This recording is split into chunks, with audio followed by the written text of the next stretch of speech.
Hello! This short yin sequence focuses on the spine. It consists of just 3 postures, Sphinx and both sides of a prone twist posture. The hold times will be about 5 minutes per posture rather than the typical 3 or 4 that I have during a normal practice. Useful props will be a yoga bolster if you have one, otherwise you can make do with pillows or blankets. Also, blocks, yoga blocks, or maybe some books for typical kinds of options or modifications that you can make with the postures.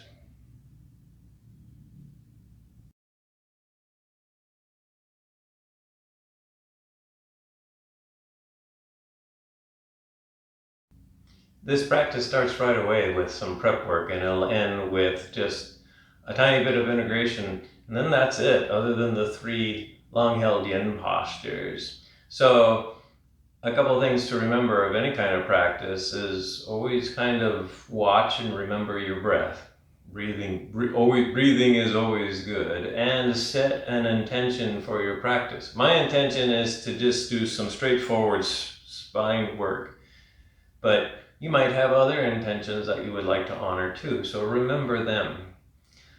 So getting started, we'll do a little bit of full body lengthening on the ground. So go ahead and lie on your back, legs extended, arms extended. And this can be a little bit of a yang exercise here before we get into Sphinx Pose. So really lengthen out. So legs are extended, arms are extended, and use kind of wiggle and squirm to kind of really lengthen. Maybe lengthen out one arm and the opposite leg, and then the other arm and the opposite leg, and then just kind of reach with both hands, reach with your toes and your feet, maybe wiggle and flex your feet as you use your whole body to try to become as long as possible. So you're engaging muscles here just to kind of feel like you're creating as much length. And just do that for a couple more breaths here. So this, like I said, this is yang, and that you're actually trying to engage muscles to increase length here.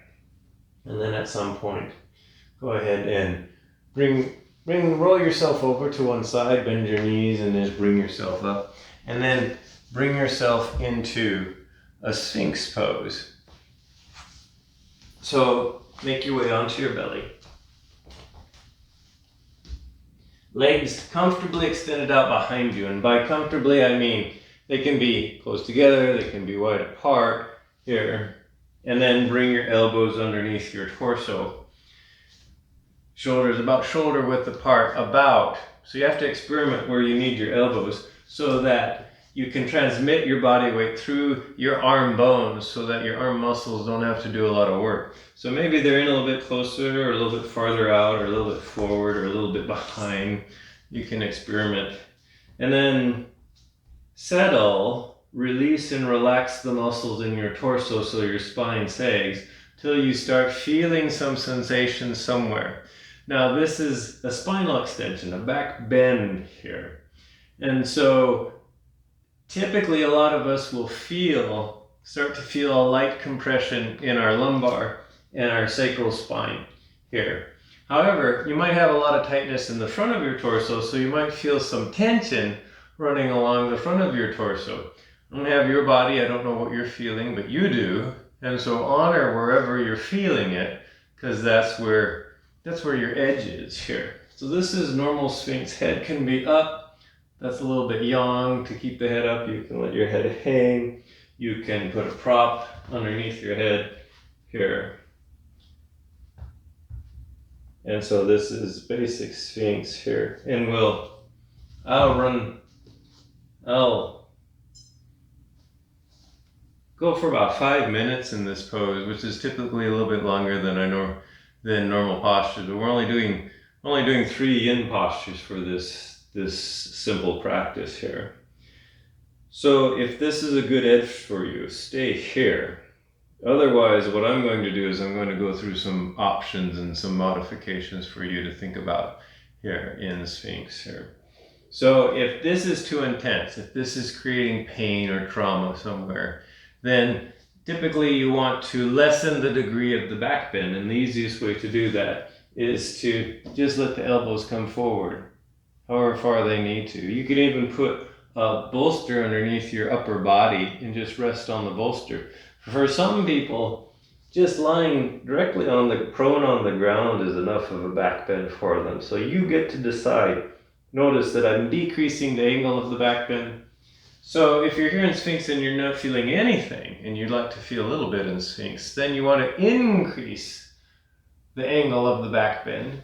And you can use props to do that. If you have books or blocks, you can place some blocks underneath your elbows to raise the elbows up a few inches. This raises the shoulders and creates a deeper back bend. Or maybe you have a really, really flexible back and you need an extreme back bend to feel something. Then you can come up into seal pose. And for seal, you lock your elbows off, straighten your arms. Maybe it's a little easier to play around with the angle of your fingers so that you can really just transmit your upper torso weight through both upper and lower arms here. And if this is really intense but not painful, maybe this is seal pose. But remember, part of the practice in yin is the time spent, and we're going to spend a little bit longer here in this back bend. So it's okay if you're feeling just a little bit in Sphinx to just stay here in Sphinx. So I'll remind you of the principles of yin. The underlying foundation of yin is trying to release the tension in the muscles with a supported posture so that the traction, the stress, can start to soak into the joints and the connective tissue system of the body here. And then we use that light traction and time to do the work. So it's kind of muscles relaxed and then long periods of time. The three principles that kind of help support that is find your edge. That is, make your shape that's unique to your body. Go to that place where you start feeling resistance and stuckness. That's your edge here. It's not painful, it's just where you start to feel like you're stopping here. Second principle is called stillness. Then that means once you've found that edge for you, you resolve to stay there without fidgeting and jumping in and out of the posture. So that requires a little bit of mental focus. Third principle is the time principle. The time is the next part of the posture. It's an integral part, is to stay here. And we've been here we're going to stay here for maybe another minute and a half.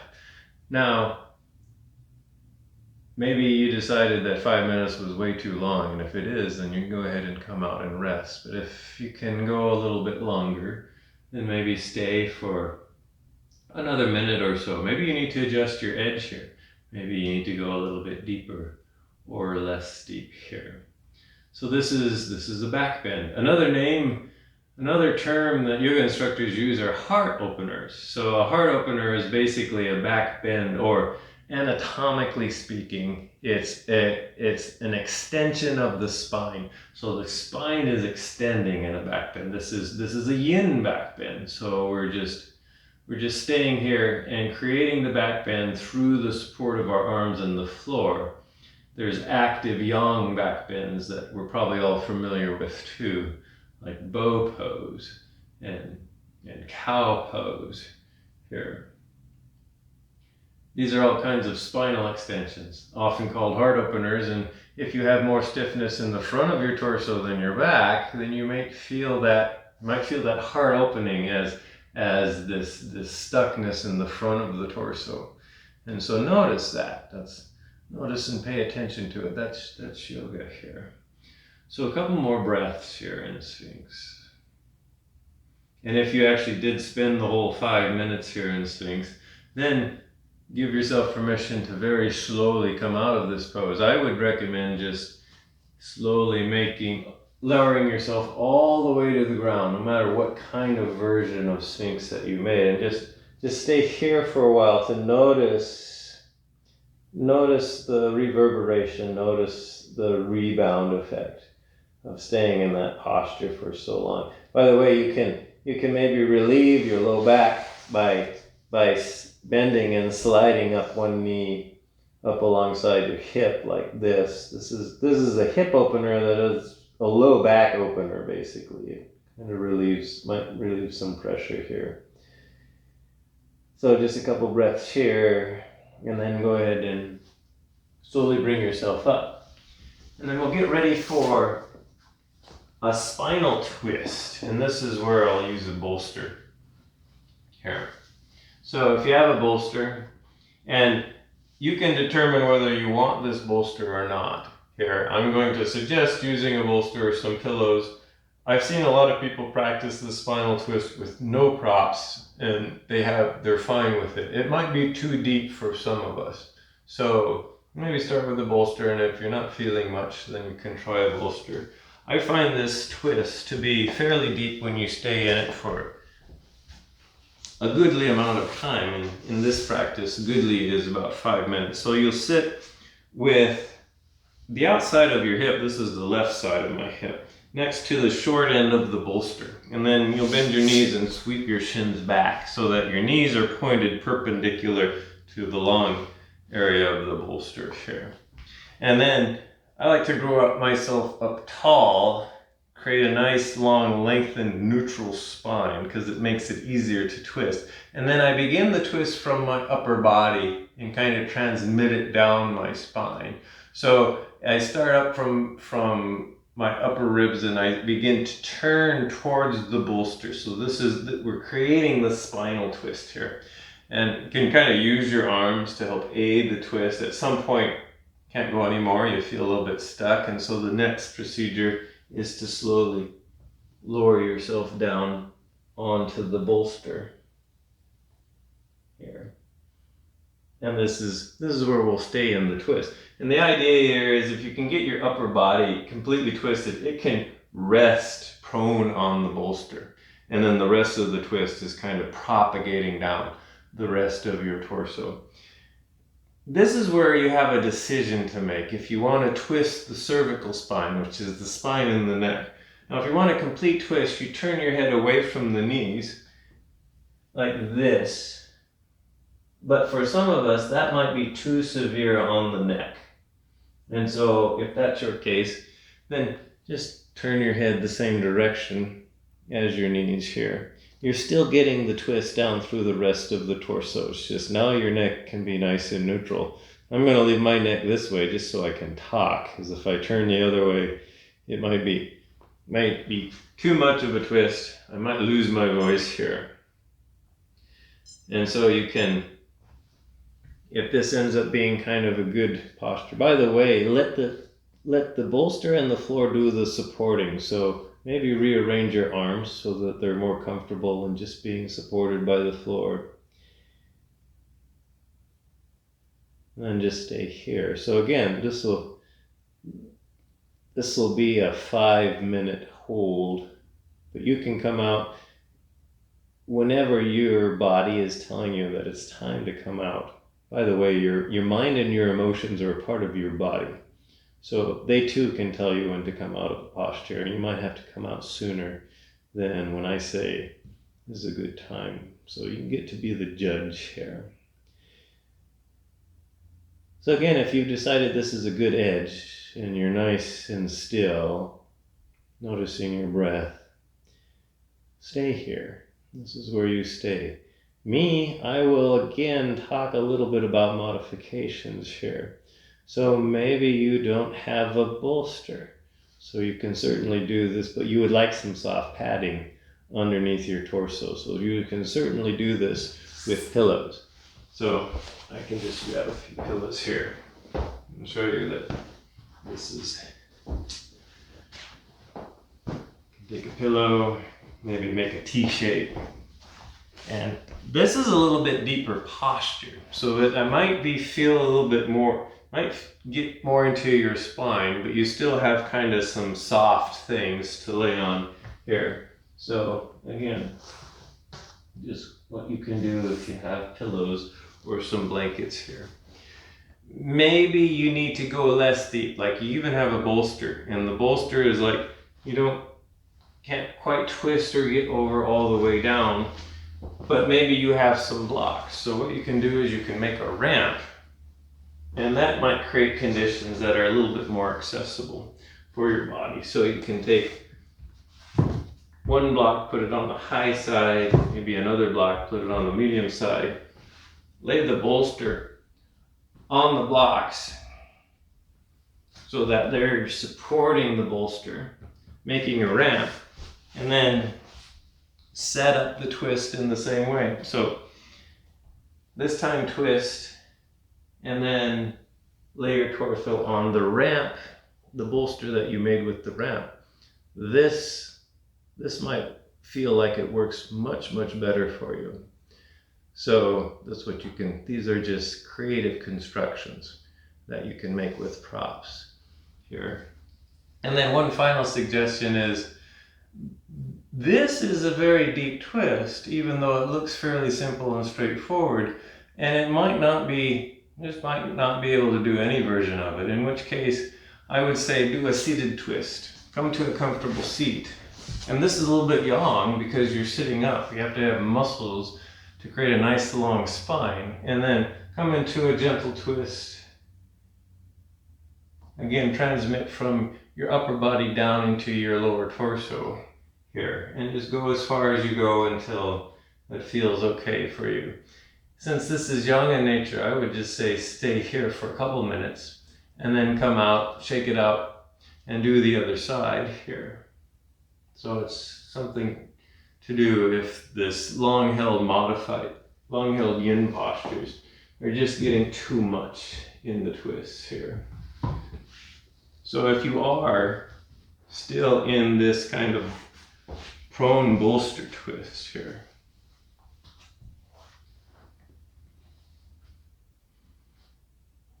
I would say maybe try another minute here if things are feeling okay. Yin is it's a very allowing and accepting practice, which means if things are not feeling okay, then the wise thing to do is to come out of the posture. I always like to say the wise postures are the ones where you're actually responding and noticing how your internal landscape is feeling, rather than what it looks like or what the instructor is telling you to do. You're noticing what your breath is doing, you're noticing what your sensations are doing, and you're creating your edge from those types of feedback here. So maybe 3 more breaths here on this side. See if there's any tension you can soften here. One last breath. And now, if you've spent a goodly amount of time, the whole 5 minutes here, take your time coming out. Use the muscles in your hands and your arms, root them into the ground, and then use your arms to lift your torso slowly up off of your bolster, or maybe not your bolster, your pillows. And then take some time to reverberate, take some time to get your bearings back. You can maybe do little bits of counter twists, or you can do little motions to just kind of notice how that twist had an effect on you. And then we'll do the other side here. So you can either move the bolster or your body, or a little bit of both, kind of rearranging this here. Again, now the bolster comes up on the other, up snug on the other side of the hip. So I had it on the left side, now I have it up against the right side of my hip. Knees are bent and shins are swooped back. Go tall through your spine, and then very gently twist in the opposite direction here. So twists are very neutralizing. So notice this practice is just made up of a spinal extension and then 2 spinal twists. So it's an extension and then 2 neutralizing twists to kind of work out that extension here. And The point to all of this is to kind of work out that tiny forward fold that a lot of us have when we slouch in a chair, which a lot of us have to do because of the nature of our job or just how we sit here. So go ahead and lower yourself down, either onto the floor if you're not using any props, or onto the bolster, or onto your pillows, or onto your bolster ramp that you have made. And same procedure here. Decide which way you want your neck. If it's okay to turn it away from your knees and do a complete spinal twist, that's fine. Or you can turn it the same way if that is too deep on your neck. By the way, you don't have to hold your head and your neck in place for the whole length of the posture. You can move it around as much as you need to keep it from getting too painful here. So after a couple minutes, if having your head turned one way is too much, feel free to move your head and your neck the other way here. Meanwhile, you're still marinating in this twist that's kind of being transmitted down the rest of your torso. Again, this is yin, so you want the muscles to be soft here. You can use your breath to soften them. You can use the support of the bolster in the floor to just allow yourself to just sink into the posture, maybe become one with the floor and with the bolster, and allow your breath to kind of lull you into this quiet contemplation of the posture. And maybe this is intense. Maybe you can really feel the twist somewhere. Maybe you can feel it along your spine. Maybe you can feel it running down the outside of your torso in some sort of fascia or ligaments, or maybe the front side. Again, notice your diverse and unique experience in each one of these postures as we kind of settle here. So yin practice, well, any yoga practice can either be as long or as short as you would like it. It can be as difficult or as easy as you would like it. I just thought up of this kind of a short, straightforward spinal sequence.